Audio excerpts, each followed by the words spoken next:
Amen? So, please follow me as I give you this instruction today. The title of our message for tonight is Understanding My Life on Mission. Understanding My Life on Mission. As I was sharing this a while ago before we opened during the exhortation, I said, when I attended the Mod Small Group, we recapped everything into three, if you remember. We Christians has to be committed in the three W's of our lives. You have to be committed through the Word. We need to grow in the Word. We need to know more about Christ. We need to know more about God. That is the reason why we are leading the church into Bible reading and doctrinal studies. So if you have not started attending small group, I advise you, I strongly recommend attend a small group so that you will be equipped by the leaders of the small groups. Okay? And then we have to be committed with what? With worship. Always remember this. A person who is a worshiper is growing in God's Word. No worshiper is not growing in God's Word. Okay? And then we have to be committed in the work, meaning to say, we Christians have responsibility to do. We need to become the beacon of light. We need to become the bridge, the arm and the feet of the Lord Jesus Christ to share the message of our Lord and Savior Jesus Christ. That's what we have learned last Thursday. We started with that wonderful verse in Romans 5:8. Okay? But God commended His love towards us, that while we were yet sinners, Christ died for us. Now we're going to study all those texts tonight, and I will try not to give so much opinion. I don't want to go inside because it's an opinion, but I just would like to go straight to the text. So this is going to be a very short message for tonight, but I do understand that this is very powerful. So if you're going to follow me, please, in your Bibles, Matthew 28, verses 19 and 20. This is the mission that was given to us by our Lord and Savior Jesus Christ when He was about to depart, when He was about to leave us, the apostles. He gave this mission. They call this the greatest commission.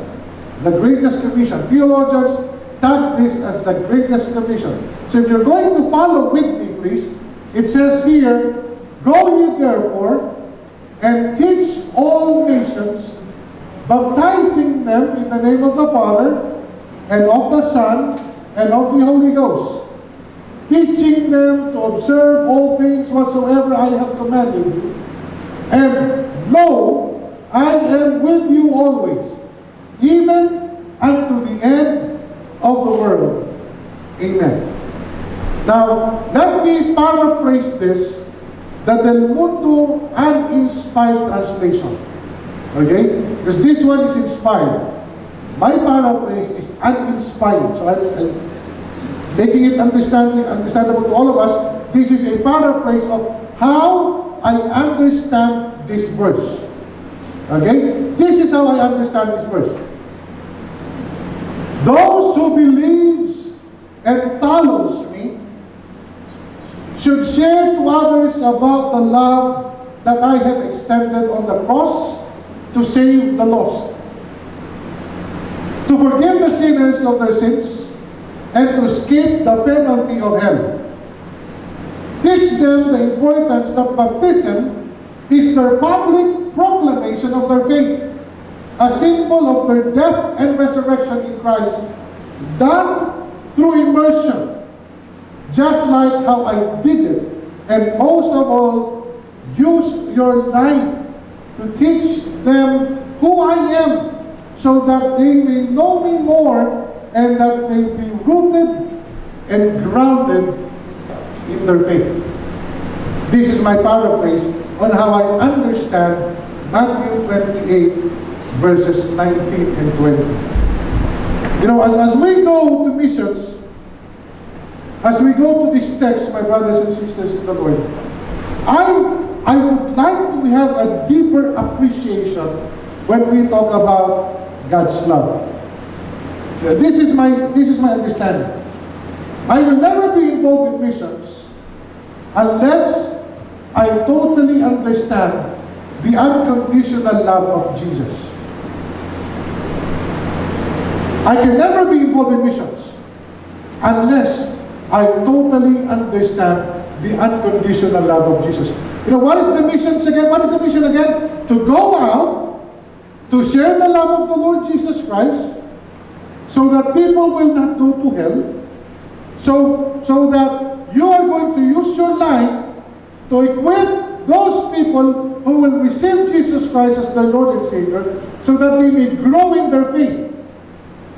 And then you baptize them as the sign of their repentance, and as a sign of their death and resurrection, as an identity in the Lord Jesus Christ.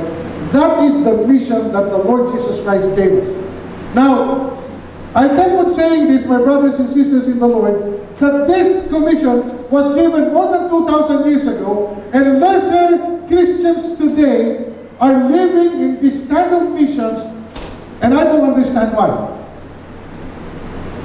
So my challenge is that we will never become part of missions until we totally understand the unconditional love of Jesus. And here is the truth, my brothers and sisters in the Lord. I just want you to imagine this. This is the truth. That I am a sinner, and therefore bound for hell. You can call me old school. You know, there's a lot of contemporary Christians, they say, hey, why do you threaten those people that if they don't receive the Lord Jesus Christ as their Lord and Savior, they will go to hell? The reality is this: the truth hurts. The scripture, my brothers and sisters in the Lord, is not designed to threaten anybody, but the scripture was revealed and was made for the appreciation on how we can understand the unconditional love of Jesus Christ. Now let us do this for once.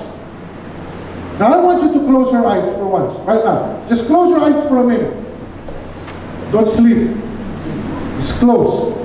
Now I want you to imagine this. I want everyone right now closing their eyes. And I just want you to imagine, for just 30 seconds, imagine yourself burning in the lake of fire. Sipin mo, ikaw yung sinusunog sa dagat-dagatang apoy. How would you feel?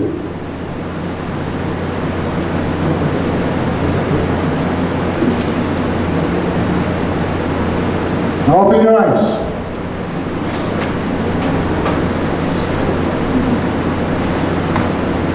How do you feel? Huh? I'm not sure. I don't want to experience that. You don't want to experience that, right? And anybody who likes to go to hell?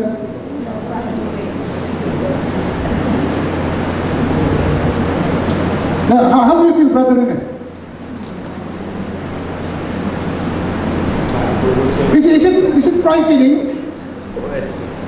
Is it fearful? It is always threatening, it is always fearful to imagine that you and I are going to hell. But the reality is that the Bible tells us hell is real for those who don't know Jesus.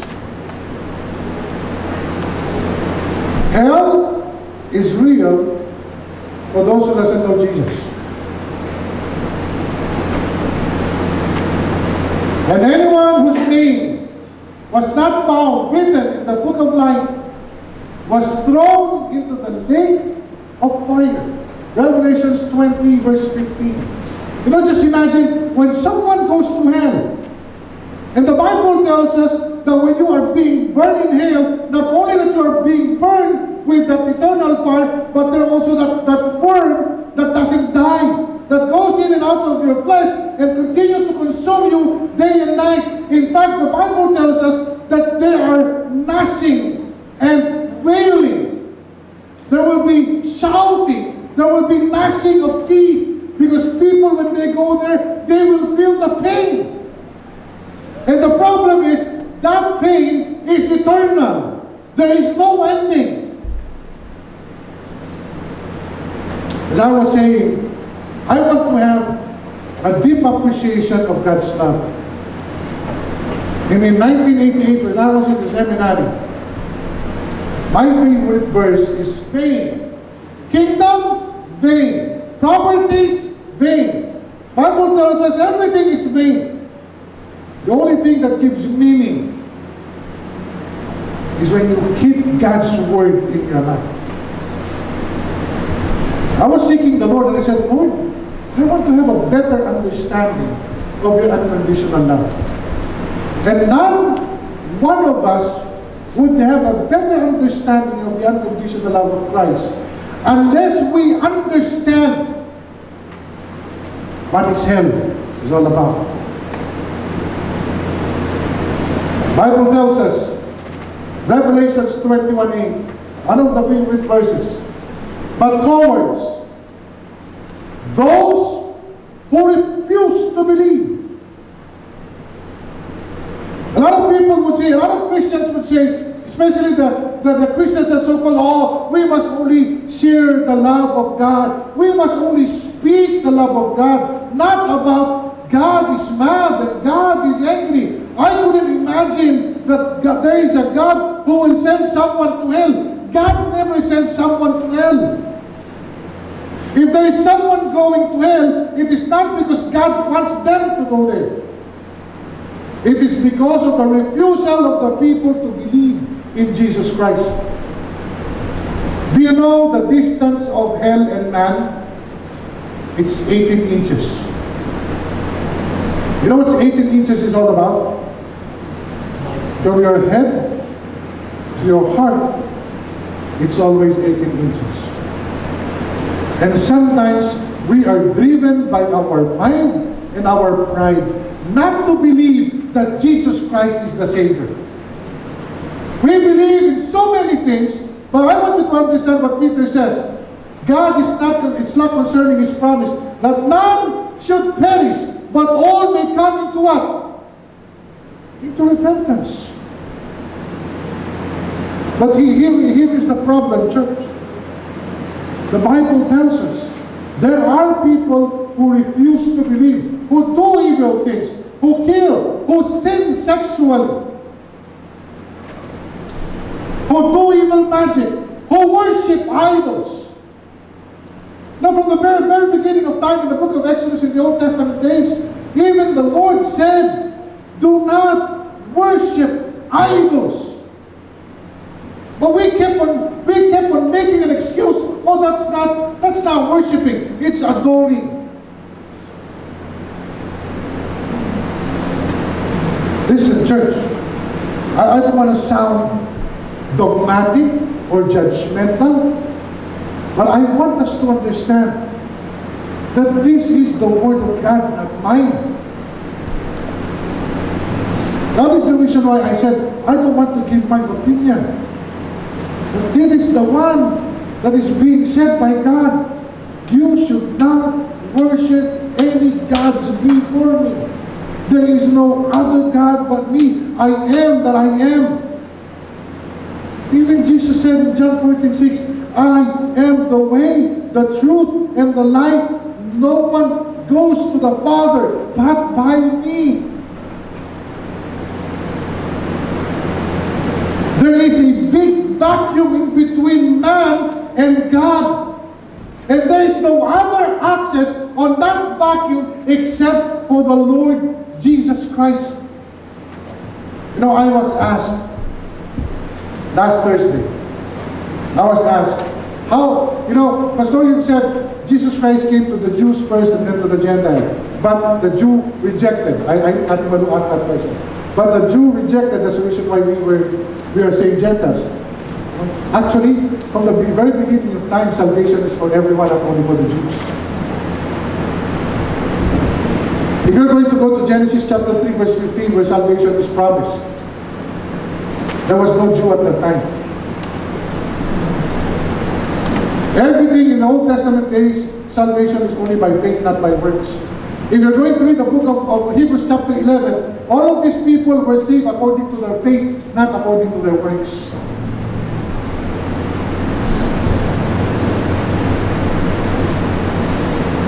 So hell is real. The Bible tells us it is a lake of burning sulfur. Who's familiar with sulfur? Christina, are you familiar with sulfur? No? How about you? Are you familiar with sulfur? What is the sulfur?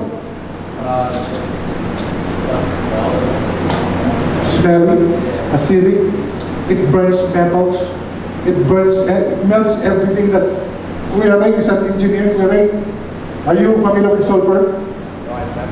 Ha? Electrical engineer ka, di ba?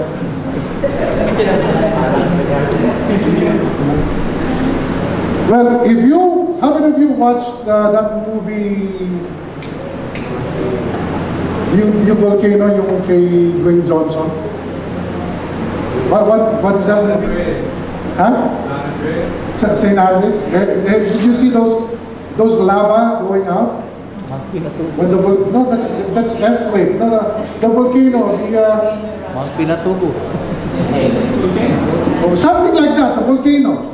And you see the lava that flows, right, from the volcano, right? And you see that burning liquid, the burning lava. It's made out of sulfur. So everything that it touches, it melts. So just imagine if you and I were thrown in the lake of fire burning with sulfur. How many of you used to smoke cigarette before? Come on, don't be shy. How many of you are still smoking? Come on, don't be shy.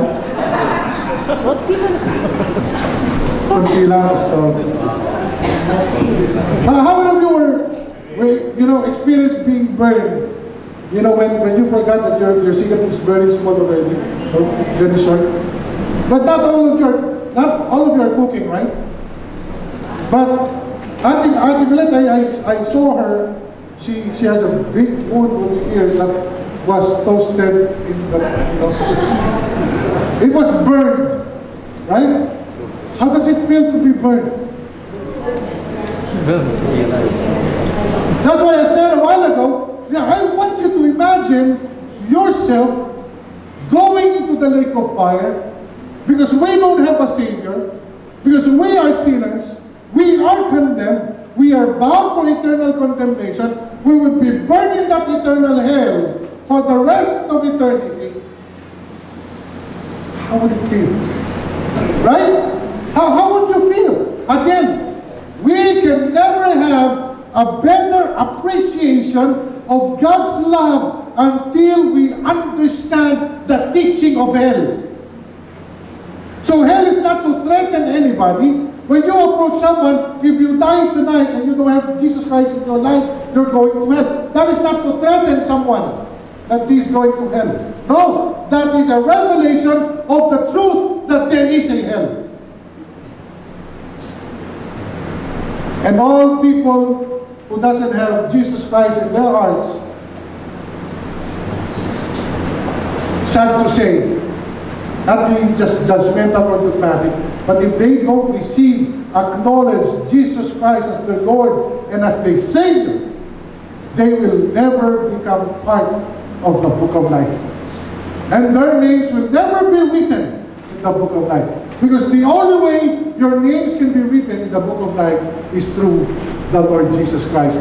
There is no other name above and below given other than the name of Jesus Christ. There is no other way to salvation other than the name of the Lord Jesus Christ. So let's study the love of Jesus then. But don't take away from your minds about that hell. Okay? I just want you to think about hell right now. I'm not threatening anybody, okay? I had a better understanding and appreciation of the love of Jesus Christ because I know if I did not receive Jesus Christ as my Lord and Savior before Him, and I died, I'll be there. Oh, probably you will ask me, oh, Pastor, that is very judgmental. How about those people who live in the mountains? They did not hear about Jesus Christ. They did not hear about the gospel. Read Romans chapter 1. Everything is revealed in the scripture. It says, to everyone, God is revealed in their hearts. So they will be judged according on how God was revealed to them. But here is the answer. But for all of us who received, who heard about the message, we don't have any excuse. We don't have any excuse. It's just you refuse or you accept. If you refuse to believe, that's on your part. If you receive, that's God's part. Any Christian who doesn't memorize this verse? Or who don't know this verse? Everybody knows it, right? John 3:16. Can we recite that without reading this? For God so loved the world.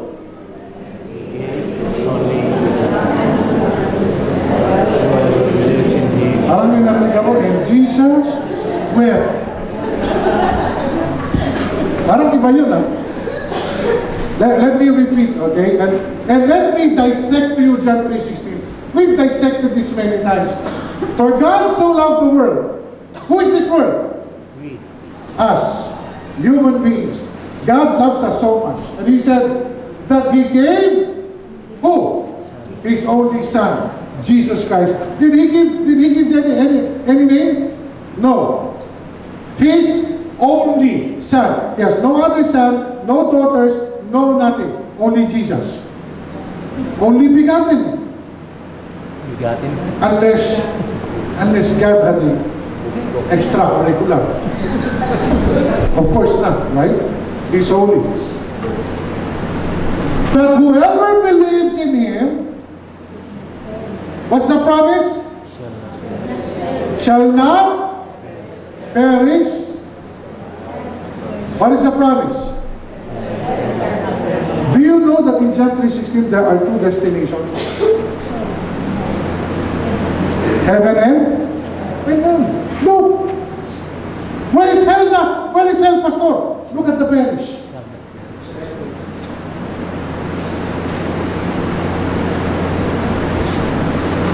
Just simple as that.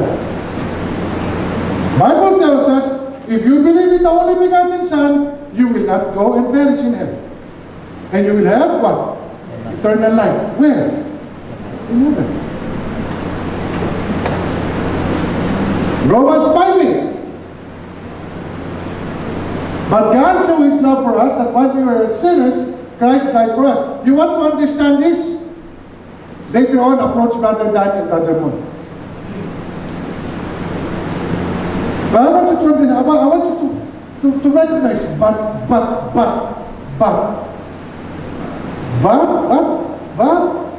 God. Anong ginawa ni God? He showed His what? His love.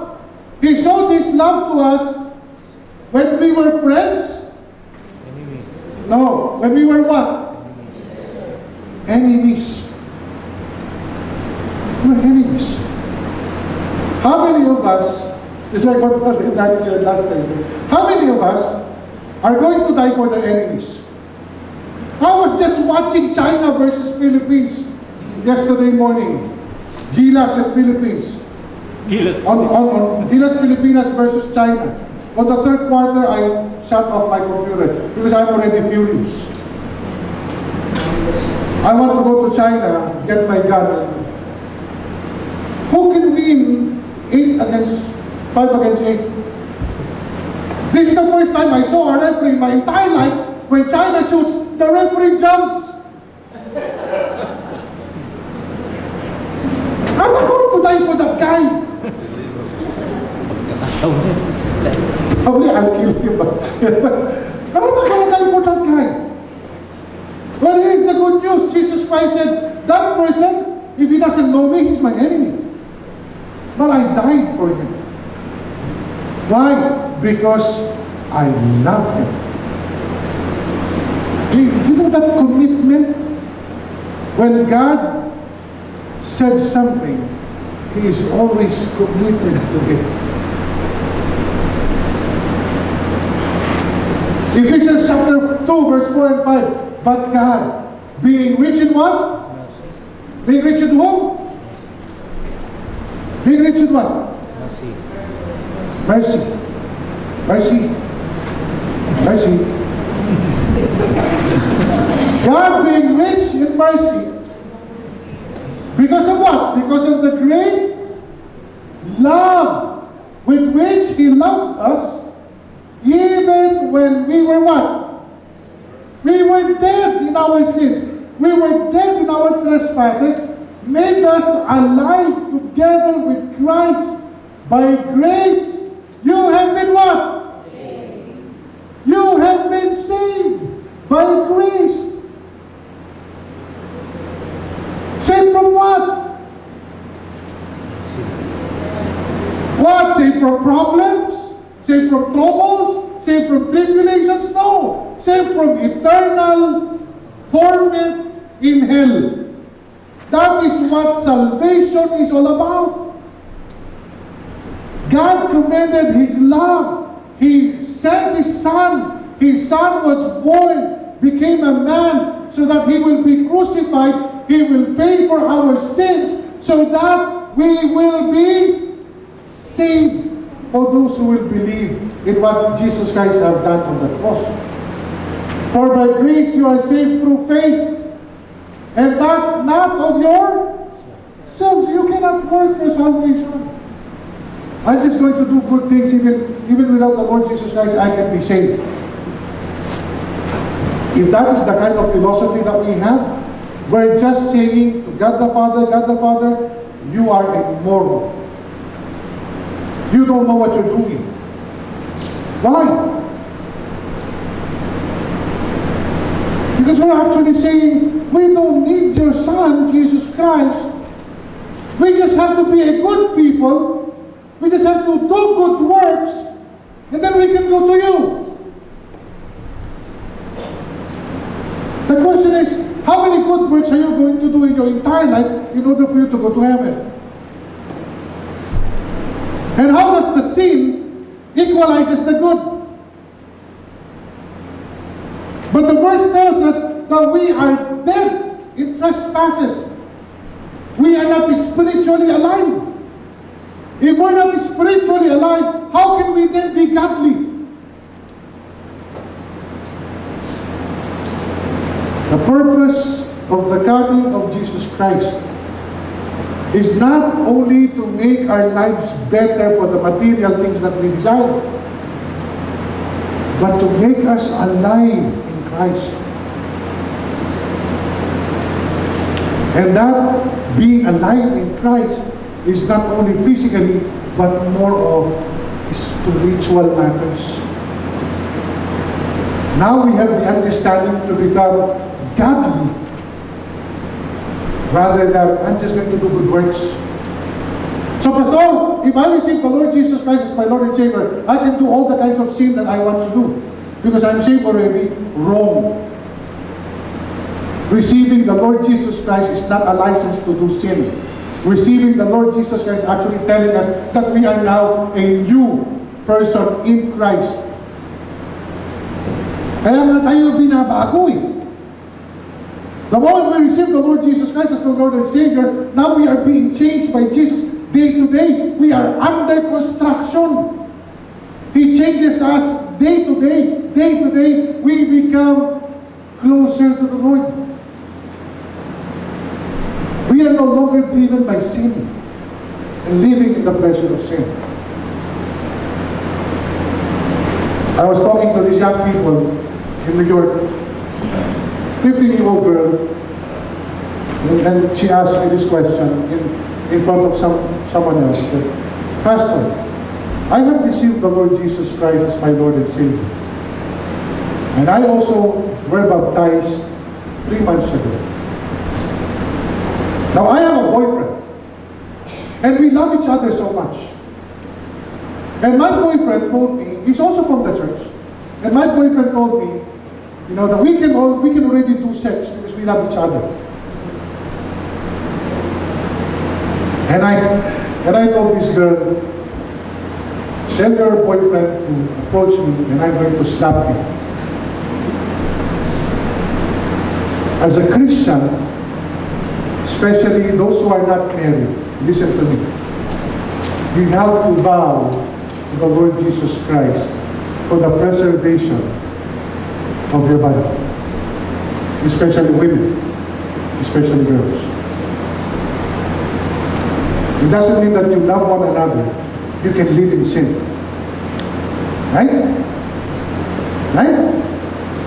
Because the reason why the Lord Jesus Christ came to you, He entered into your heart, is to purify you. So if you still live in the pleasure of sin, there is a question whether you are a follower and believer of the Lord Jesus Christ. Because a Christian doesn't live in the pleasure of sin anymore. Understand? Understand?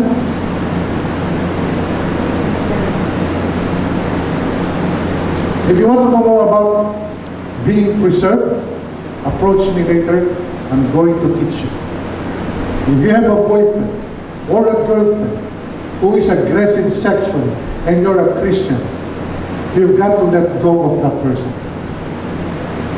Unless he's willing to vow for purity until you get married. Is it difficult? You ask me later. 1 John 4:9 verse 11. In this, the love of God was made manifest among us, that God sent His only Son into the world so that we might live through Him. In this love, not that we have loved God, but He loves us and sent His Son to be what? How many of you understand the word propitiation? How many? Come on. Anybody understand the word propitiation? Huh? Okay. Aki, you owe me $50. Okay? Your dad paid it. And I accepted it. Now you're free. That is propitiation. God, me, sinner. God said, you owe me of your sins. When you die, you go to heaven. Jesus Christ came, paid for my sins. The Father accepted. I am free. That is what propitiation for our sins. Beloved, if God so loved us, we also ought to what? Love one another. Don't stab someone behind their backs. If we're brothers and sisters in the Lord, love one another. Amen? John 3:17. For God did not send His Son into the world to condemn the world, but the world through Him would what? Right? Be saved. Do you understand the context of the love of God? He sent Jesus Christ not to condemn. In fact, it's all about love. But we can never have a deeper appreciation for the love of the Lord Jesus Christ until we understand that this love took us from the penalty of sin, which is death. Now here's the question. The Son of Man has come to seek and to save that which was lost. Galatians 3:13. Christ redeemed us from the curse of the law by becoming a curse for us. For it is written, cursed is everyone who is on the pole. I want you to understand that the Lord God gave the 10 Commandments to humans.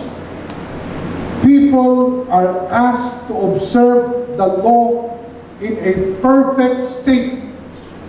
It has to be obeyed in perfection. Let's not talk about the 600, more than 600 laws of the Jew. Let's talk about the 10 major.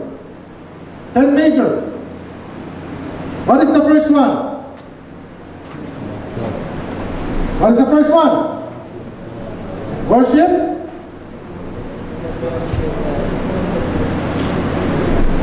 Okay, assuming that all of us are worshipers. Hey, all of us are worshipers. Raise the roof. Right? Macro, the world, all of us, we're worshipers. Honor your father and your mother. Anybody who are not guilty of dishonoring their parents? Now, remember this, when you dishonor your parents, it's not just because you dishonor them face to face. When you talk bad about your parents behind their backs, that's dishonoring too. Anybody who is not guilty of this, praise the Lord for your life. Right? Okay. Thou shalt not lie. How many have not lied? Huh? Anybody have not lied in her entire life? Or in his entire life? So all of us agreed? All of us have lied? Then we break the law, right? Apostle James tells us in the book of James, if you break one law, you are guilty of all. How difficult it is to live by the law. That is the reason why in the scripture, Jesus Christ said, I came not to destroy the law, but what? To fulfill the law of perfection. Because Jesus Christ is the one perfect with no sins. With no sin, who died on that cross for the propitiation of our sins. To pay for my sins, to pay for your sins. So that when we die, when we receive Him as our Lord and Savior, and we die, we don't get the penalty of eternal hell.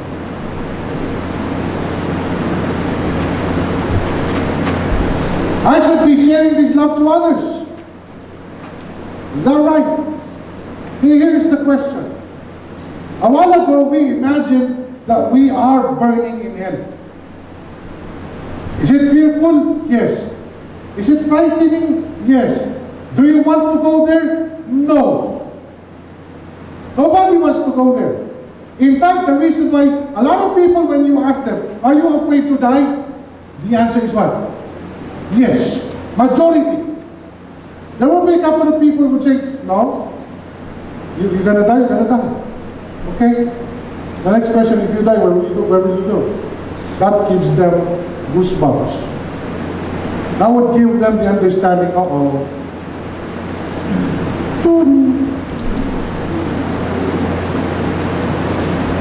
Now here's the catch. How about your loved ones? Have you imagined them going to hell? How about your friends? Oh, my close friend. Yeah, I remember my close friend. Amanda, Dennis, Andrea, Ruth. I'm just making names. Those are my close friends. In fact, way back in the 80s, there is a beautiful song. There's a beautiful song. The message of the song is like this. They were close friends in the church, in the school. One is a Christian and one is not. And both of them died in a car accident. Both of them died in a car accident. And then the other lady was cast into hell because she doesn't have the Lord Jesus Christ as a Lord and Savior. And the other was going to heaven. He was being lifted by a cloud. And you know what happened? This girl who was descending to hell was pointing her finger to her friend in furious and saying, how come you did not warn me that there is a hell? You used to be my friend. We hung out together. We cried together. We ate together. We We shared those many nights with our friends. We shared thoughts together. We studied together. But you never told me that there is a hell. You were once my friend. Just imagine. Just imagine if we have a father, if we have a mother, a daughter, a son, cousins, who doesn't know Jesus Christ as their Lord and Savior. And when their lives were asked by the Lord, where are they going to go? Just think about it.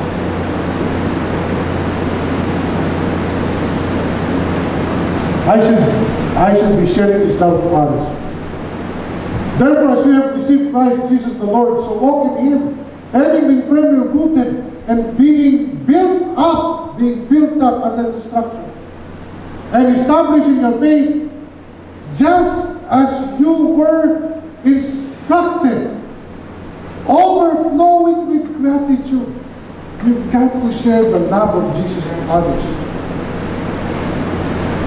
Amen? How can we show gratitude to the Lord Jesus Christ? How can we overflow with gratitude? By understanding that when we receive Jesus Christ, now we are saved. We are not going to be condemned in hell. And the instruction of the Lord Jesus Christ is very simple. Share my love to them. Therefore, since we receive a kingdom which cannot be shaken, still familiar with kingdom? Still remember the definition of kingdom? What is the definition of kingdom? The rule, the authority of the Lord Jesus Christ. The reign, authority, the rule of the Lord Jesus Christ. That can never be shaken. Just imagine putting someone under the reign of the Lord Jesus Christ. They will never be shaken.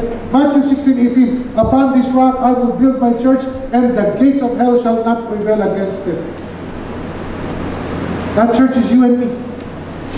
Those who are called out from darkness into His marvelous light.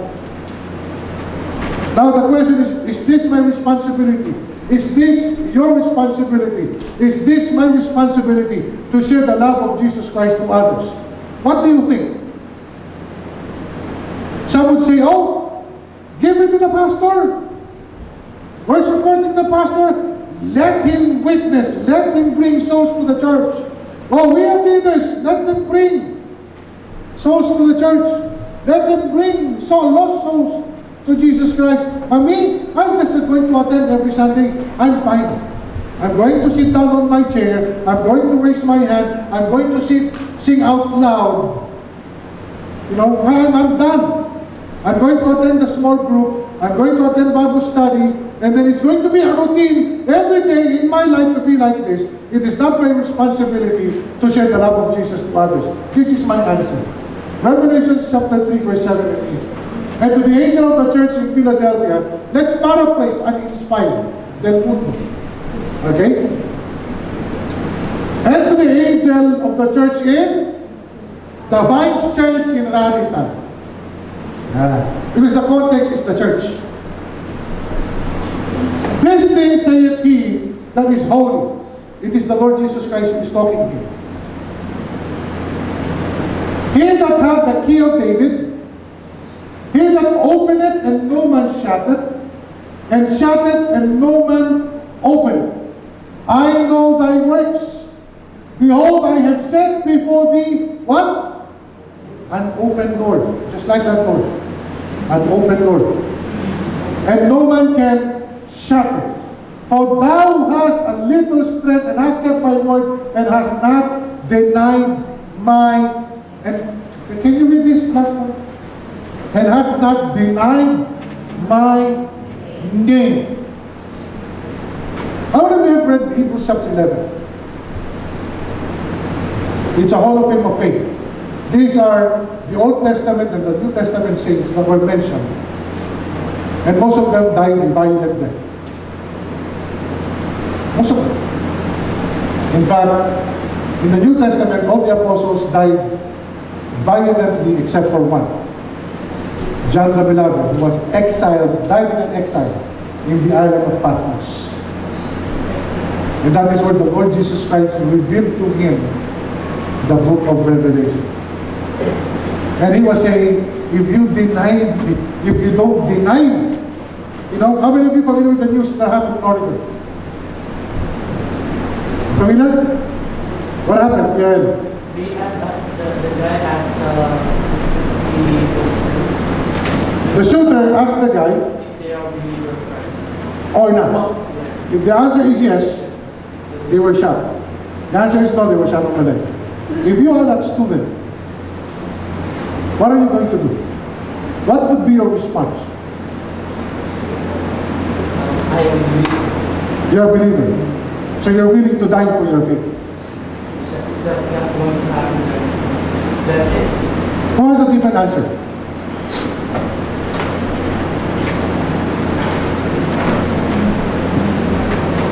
How about you? Are you willing to die for your faith? Huh? Can someone call that shooter outside, please?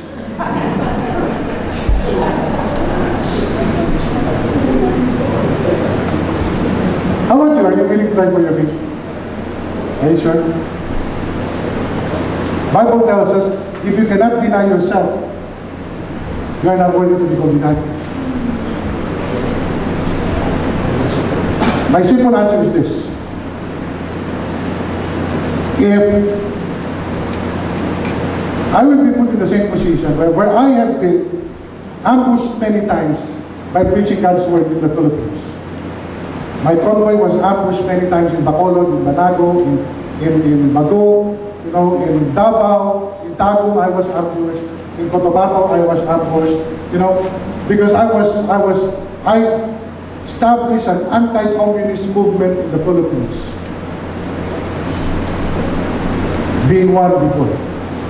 So, I hit them with God's word, preaching God's word. You know, you have to give up your life. And this is my response. If I will deny Jesus Christ, I have denied my faith. I have denied the one who redeemed my sins, who paid for my sins, who took me out of eternal condemnation in heaven. And I will deny a perfect place that is waiting for me. Because my ultimate destination is heaven, better than this world.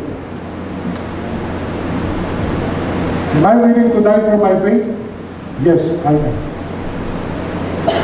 But while I am alive, I pray to the Lord that He maximizes my life to share His message to everyone that needs salvation of Jesus Christ. Because the Bible tells us He opened that door of opportunity. And He's not shutting it yet. And it is our responsibility as the church.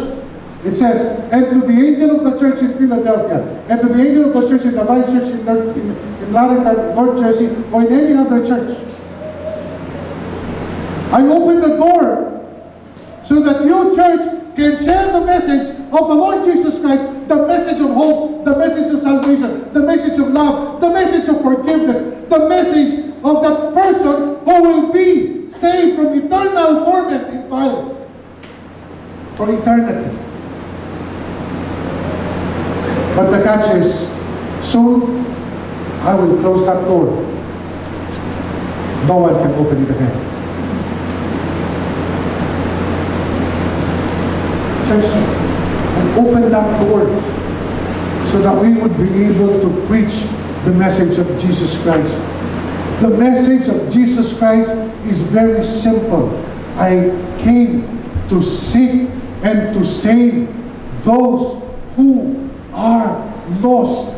Meaning, if we're going to live this as Christians, brothers and sisters in the Lord, He came to seek and to save those who are lost, not those who are found. I am glad with this church. I am happy with this church. We don't invite people who are already in the other churches. Because it is not our desire to grow in numbers by just inviting Christians from other places and from other churches, that we keep on moving the kingdom of God and not expanding the kingdom of God. Church, listen to this. The opportunity is still open to share the message of the Lord Jesus Christ to the lost. not to the found. So I have no more responsibility to you about the message of the Lord Jesus Christ. I have a responsibility to those who are lost outside. My responsibility to you is to share to you what the Bible is teaching in order for us to be equipped and then go out.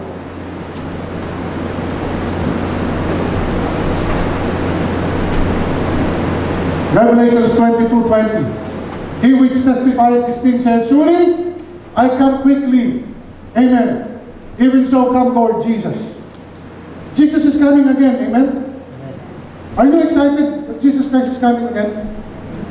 How many of you would like to see Jesus Christ coming again from the clouds? Share ko kay mamaya, hindi kayo ligtas. No, that's a catchy question. Because if you are a Christian, huh? Yeah, but if you're a Christian, you're not going to see Jesus Christ here on earth. You're going to meet Him in heaven, in the clouds. Because we're going to be raptured first when He comes. There is a great theological debate. Oh, Jesus Christ is coming. About 3 years ago, remember that pastor? I even wrote him an open letter. I posted in Facebook. You know, who's that? Harold Camping in Florida. He computed, according to the scripture, that the Lord Jesus Christ is coming on that day. In fact, October 28, 1988, a Korean prophesied that the Lord Jesus Christ is coming October 28, 1988, and they came to the Philippines. And they instructed all those rich Christians, give your wealth to the ministry, let's spend that wealth to the ministry, because on October 28, I am assured Jesus Christ is coming. So those people, they don't understand the scripture, they don't study the scripture, they gave their wealth to that Korean guy. 7:30 in the evening, they were in Delta Theater, they were praising the Lord, hallelujah, hallelujah. Jesus Christ is coming, they were all crying. 11:54, 55, 56, 59. They counted 10, 9, 8, 7, 6, 5, 4, 3, 2, 1. Where is Pastor? He's gone. With all the money. Jesus Christ did not arrive. And then there is a fool said, oh, probably he passed from EDSA, he will be late. Because Manila is the worst traffic in the world. Nobody knows when Jesus Christ is coming. The Bible tells us, until this message is preached to all nations, He will not come. What is the meaning of this? He opened the door of opportunity. Remember? No one can shut. Everyone has to hear the message of Jesus Christ. Now a person who refuses to believe will be thrown in the lake of fire. Not because of God's doing, but because of what we decided not to believe. Ezekiel chapter 3 verses 18 to 19. When I say to a wicked person, you will surely die, and you do not warn them or speak out to dissuade them of their evil ways in order to save their life, that wicked person will die. Surely they will die. For what? For their sin. Remember, for the wages of sin is death. And I will hold you. So if you're the one reading this, God is talking to you. I will hold you what? What? Accountable for their blood. Is it my responsibility to share the message of Jesus Christ? Says yes. Because God will hold us accountable for every blood that is going to die without us giving them the warning that they will die. But if you do, this is the good thing, but if you do warn the wicked person, and they do not turn from their wickedness or from their evil ways, they will still die. Walang lusot. For their sin, but you will save yourself. For example, Brian's friend is Mark. Where's Mark? Right? Yeah. Brian's best friend is Mark. I love the partnership of this guy. Believe me, if there is one friendship that I admire so much, is the friendship of Ryan and Mark. Not to discount Aaron, because these are the dynamic trio. They call themselves the Balot and Penoy. And the... Ngayon, ba't niluluto mo? Kwek-kwek. Sa Balot, a Penoy, a kwek-kwek. Trio. But if Ryan is a believer of the Lord Jesus Christ, and Mark is his friend, and Ryan did not say to Mark, Mark, you're going to die. And if you're going to die and you don't have the Lord Jesus Christ as your Lord and Savior, you are bound to eternal doom. Lord Jesus Christ is telling you, Ryan, I will hold you accountable for the blood of Mark. Because you know that there's a danger, right? Understand? I will hold you accountable for that blood. But if you share to Mark, Mark, you have a hope. This is Jesus Christ. And Mark said, I don't need Jesus Christ. I don't believe in Him. Then you are no longer accountable for His blood. You are saved. Don't tell it to happen. Same goes with everyone else. If I am a friend to Kuya Mon, or if I am a relative to Kuya Mon, and I know he doesn't have Jesus Christ in me as his Lord and Savior, is it my accountability to share? Yes, it is my accountability to share. If my wife is not a believer, is it my accountability to share to my wife the message? Yes, I am accountable to share that message. Why? Something happens to my wife, I am accountable for her blood.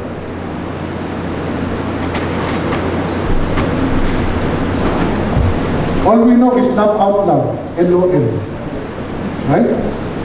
The Bible tells us, Isaiah 58 verse 1, shout it aloud. Do not hold back. That's the reason why Pastor Dan, when he preached, he shout out loud. Raise your voice like a trumpet.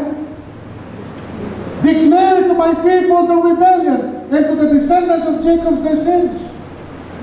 Shout out loud. It's not about, oh, you're a sinner. No, it's not like that. The meaning is that tell everyone that you know who doesn't have Jesus Christ in them. There is a danger growing in their lives. That if God demanded their lives, they will be tormented for eternity in hell.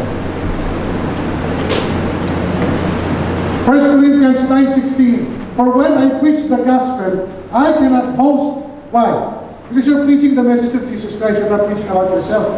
Amen? Since I am compelled, what? I am what? Compelled to preach. How do you define being compelled? What is being compelled? What is compelled? Huh? Anybody? What is the meaning of compelled? Urged to do something. You are actually commanded to do something. That is what compelled is all about. To preach. Here is the rebuke. Woe to me if I do not preach the gospel. Woe! Jesus Christ used that word many times in the New Testament to rebuke the hypocrites. Woe to me! So if I'm reading this by myself, woe to me! Hindi. Bakit nawala ka? Huwag yung dalawin dyan. Dalawin dyan.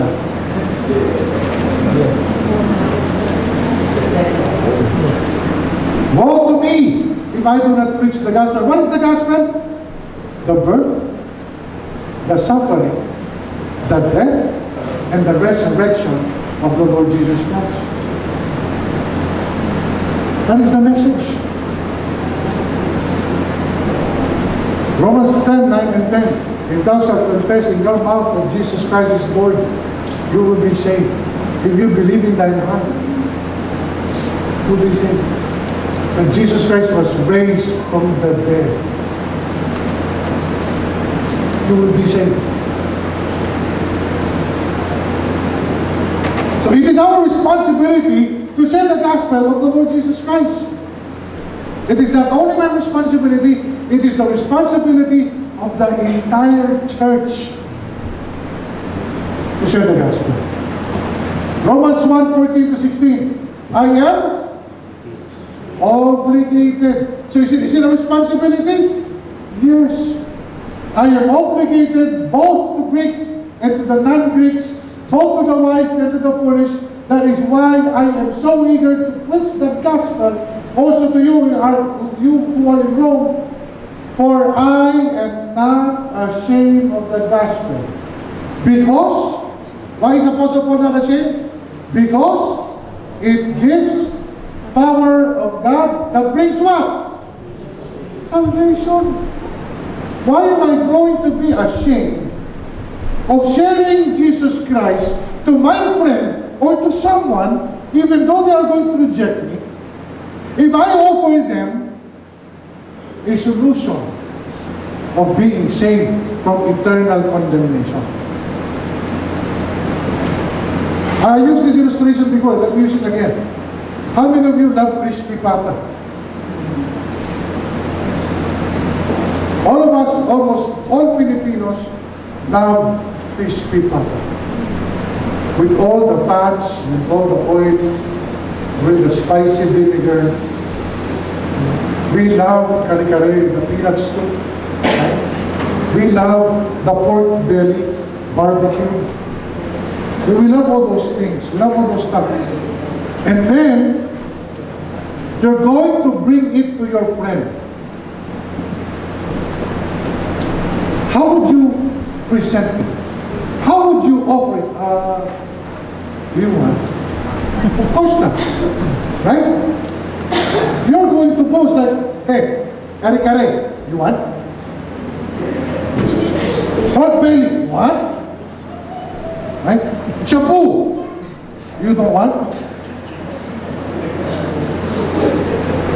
Haven't you noticed the first time you experience, for those of you who have experienced drugs, you know, just like laklak, nagsimula sa patikim-tikim. It started from what? Just this, hey, you want? Right? The problem is, we're offering Jesus. It's like, Jesus, oh. You know, as if we're, do you know Jesus in your life? Get lost. No. Bible tells us, shout like a trumpet. Shout out loud. You're not boasting about Jesus Christ because that is His gospel. That is His message. You've got to present Him with conviction. Jesus Christ loves you and He died for your sins. If you receive Him as your Lord and Savior, you are already free from the torment of sin. Because that is our obligation. You can wear your sandals now. I'm done. I have received the free gift of love of the Father through His only begotten Son. Have you received the free gift? Amen? Amen? Amen. I am asked to love God above all. That is the greatest commandment. Love God above all. Why? He first loved us. Not that we love Him. I am sure that to extend the love to people is one way that can express my love for God. Because He values souls so much that the heaven is rejoicing. Every soul goes back to Him, not to the Him.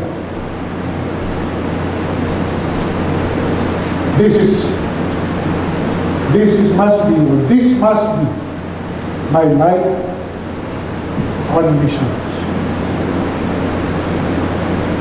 Life on mission has to do something with sharing the message of Jesus Christ to the lost, not to the found.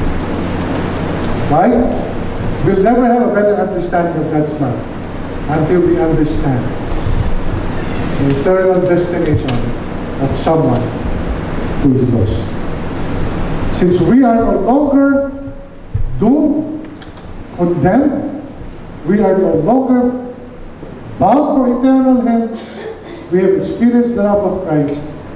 Let's extend that love to others. I hope and I pray that we're going to live this life according to God's purpose, not according to our desires. Let us all stand and pray.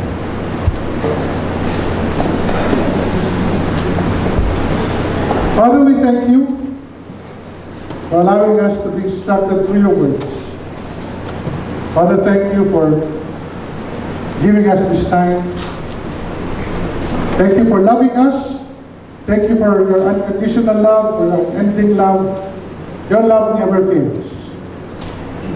Thank you for your grace, for your mercy, that you have saved us.